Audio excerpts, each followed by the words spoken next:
Reasoning का सवाल है कि अगर सप्ली आ जाए तो सप्ली को कैसे पास किया जाए। आप में से मैक्सिमम बच्चे ऐसे हैं जो कि फेल हो जाते हैं, कभी इंग्लिश में, कभी फिजिक्स में, कभी मैथ में, कभी किसी और में, कुछ तो इस्लामियत तक में फेल हो जाते हैं। सबसे मुश्किल काम क्या होता है जिंदगी में, जो मुझे लगता है सबसे मुश्किल काम वो होता है कि you have to find out your mistake. सबसे मुश्किल दिन काम है, यानी जो अपनी गलती को तलाश करने में 6 माह लग जाते हैं, 7 माह लग जाते हैं, ये फाइंड आउट करने में वकार साहब आपकी गलती कहाँ पर है, कहाँ मिस्टेक कर रहे हो आप यार।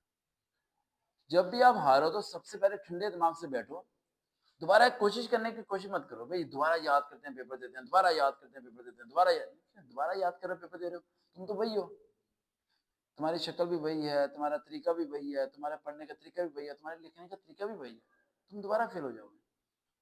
अकेले बैठ के सोचो मिस्टेक कहाँ थी, कहीं ना कहीं मिस्टेक तुम्हें मिलेगी। 3 मिस्टेक्स बता रहा हूँ जो मेरे बगैर भी अगर आपको मेरी मुलाकात नहीं होती तो अपनी मिस्टेक देख सकते हो। सबसे पहला मिस्टेक, आपको रिवाइज नहीं करना आता, पेपर से पहले रिवीजन कैसे करते हैं वो करना नहीं आता। दूसरी मिस्टेक, सबसे इंपॉर्टेंट चीज है, सबक ही नहीं याद करना आता, याद कैसे करते हैं। तीसरी मिस्टेक, याद क्या करना है यही नहीं पता होता, आप सब याद करते हो।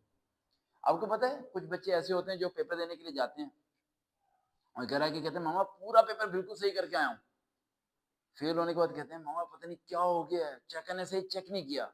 यकीन मानो वो सच बोल रहा है, उसने पूरा पेपर बिल्कुल सही किया, लेकिन चेकर ने जो फेल किया वो भी बिल्कुल ठीक किया। अब आप कंफ्यूज हो जाओगे सर कैसी बात कर रहे हैं, यानी एक बच्चे ने पेपर बिल्कुल सही किया है लेकिन चेकर ने उसे फेल कर दिया, तो सर मैं कह रहा हूँ कि वो भी ठीक है, ये कैसे पॉसिबल है।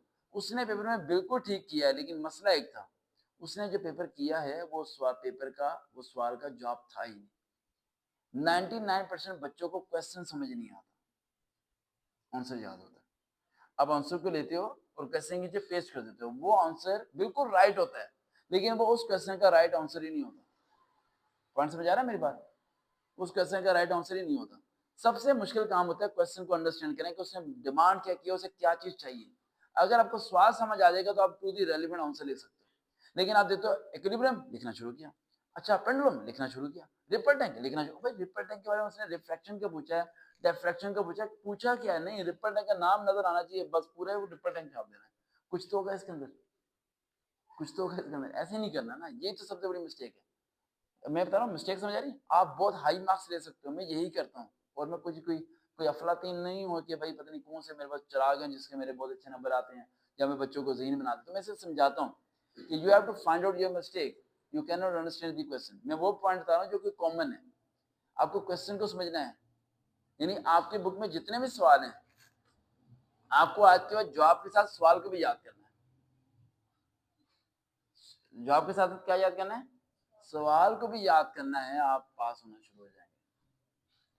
दूसरा पॉइंट, सपोज करें आप मैथ में फेल हो गए हैं, आप पिछले साल का पेपर उठाएं, उठाने के बाद उससे पिछले साल का पेपर उठाएं, 2 साल का पेपर उठा लिया, उठाने के बाद आपने हर सवाल के आगे और पेपर के आगे लिखना है 21 चैप्टर से लिया गया। 2 पेपर उठा लिया आपने 2 इयर्स के, आपने लिखना शुरू किया कौन से चैप्टर से लिया, कौन से चैप्टर से लिया, सबसे आगे लिख दिया। देन आपने दोपहर के भी 2 पेपर उठा लिए, 2 सुबह के उठाए थे, 2 दोपहर के उठा लिए, और हर क्वेश्चन के आगे आपने लिख दिया कि इसी चैप्टर ये सवाल आया। देन देखना कि वो कौन सा चैप्टर है जो चारों तरफ आया था। ऐसे 3 चैप्टर होंगे, जैसे जो मैंने आज शुरू कराया चैप्टर में 6.1 ना, हाँ 3 चैप्टर होंगे, कितने होंगे, बस वो 3 चैप्टर कर लो, पास हो, फेल हो ही नहीं सकते। लेकिन आप क्या करते हो, पूरी बुक करते हो, इसलिए फेल होते हो। तो हर बच्चे को ये चीज़ें जेब में देती हैं। इसका पार्ट 2 बहुत जल्द बनाएंगे आपके लिए।